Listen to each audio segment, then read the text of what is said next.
At 8:38, there's a report of shots fired at Old National Bank. Officers were on scene within 3 minutes. The suspect shot at officers. We then returned fire and stopped that threat. The suspect is deceased. I'm hurt. Louisville Metro Police Chief updating the public on measures taken by police following the deadly shooting at a bank in Louisville. At least 5 people killed, 8 others injured, including a rookie police officer. For more on this, let's welcome in former FBI agent and former Navy SEAL Jonathan Gilliam and spokesperson for the National Police Association and retired Chicago area police officer Betsy Brantner Smith. Jonathan, I want to start with you first. What did you make of this scene in Louisville? Well, it's another one of these tragic shootings. I mean, but obviously this individual has got, again, mental issues. I think when we look back, we just have a sliver of issues that this person had from some vague reporting of posts that he had made in the past. But obviously he felt very odd in fitting in at some point in his life. And I think as they dig into this, there's probably going to be more of that. I saw a report of that from when he was in school with a paper that he wrote. But I think also you're going to see this is workplace violence. And with workplace violence always comes 2 things typically. One person who is not mentally stable, and then a boss who typically doesn't know how to manage. And so what occurs is somebody becomes more and more irate, and when they get fired, they react. And unfortunately, this individual chose to react in this manner. But the fact that he live streamed it tells me that this was not just a spur of the moment reaction, that this was most likely a buildup of something, and he really wanted to show it. Yeah, it's horrible. Betsy, I want to talk to you about the police response because, we've talked about that with Uvalde as well as Nashville. It took police just a matter of minutes to get there. And then, of course, we have that rookie police officer who was just sworn in. The police chief said just a couple of weeks ago, again, these police officers, I don't think we talk about this enough, at least some of the other media outlets. They're running into danger. They're risking their lives. Again, another case of when police officers, because they got there, because they trained, this could have been so much worse.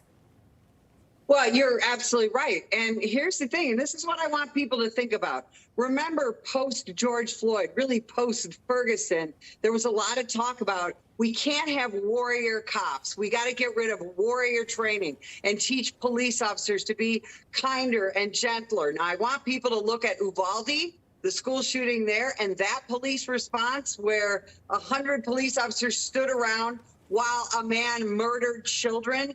Or I want you to look at the Covenant school shooting in Nashville and now this bank shooting in Kentucky and ask yourself, what kind of cops do you want? Do you want cops that run toward the shots, potentially sacrificing themselves to save people? Or do you want cops to stand around until the threat has been neutralized by some other method? We have got to stop vilifying American law enforcement, start revering them, lifting them up, and bringing respect from the public and from the media, exactly what you said, because Newsmax is about it, and from our politicians, and look at what these officers are doing. And don't forget, the federal government, Joe Biden's DOJ, just put out a scathing report about this particular police department, Louisville Metro, saying they were racist and this and that. They had large-scale problems because of the Breonna Taylor case, where very little was done wrong, and certainly she was killed by accident. So we got to start looking at law enforcement for the heroes that they are, not the villains. And Betsy, just follow up to that as well. I mean, you look at this rookie officer just sworn in, and he's running into the gunfire. He's still in hospital right now. What do you make of just, just how he was able to do this? We saw in Nashville too, these officers didn't wait. They went right in, and it looks like we saw that again here. Is that what we need from our law enforcement? Well, it truly is. Obviously, this young man who got out of the police academy on March 31st had the heart and the mind to run toward the shots. Remember, the chief said that the suspect was still firing when Louisville Metro entered that room. And so, that is just the heart and mind of a warrior. I hope everyone keeps this young man in your prayers as he is recovering from brain surgery. And today, everyone, when you go out and you see a police officer, your local cop, walk up to him, thank him, buy him a cup of coffee, just smile and wave at him.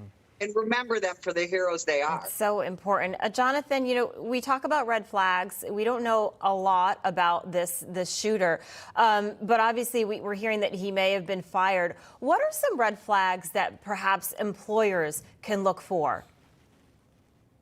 Well, I think first of all, employers need to start treating people like human beings and not like they're just a part of a product that they use and then discard. The way they hire and fire people needs to be shown. I mean, that's why we do write-ups when somebody does something wrong and explain to people what they're doing wrong. Oftentimes, employers don't have job descriptions for people, and so the people don't do their jobs well because they don't know what is expected of them. And I think that's something that needs to change. Also, when people start showing odd behaviors, which sometimes they don't until the day that they crack, when they do that, or when someone gets fired, employers need to stop thinking, okay, we fired that person, they're gone. There's always a possibility. Remember, probability is a numbers game. Possibility is really your imagination and saying, what could happen?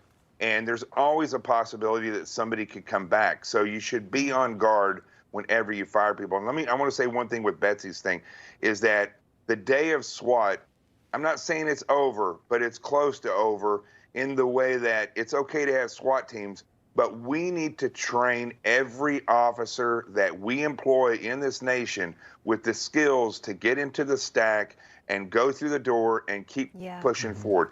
Not just a normal response, but now we have the ability to train cheap with airsoft and other guns, and we need to be able to train these people to show up and move as a team and shoot, move, and communicate. Yeah, training's so important. Also recruitment. We need more men and women joining the force. Betsy Brantner Smith, Jonathan Gilliam, thank you so much both for your insight. Appreciate it. You got it.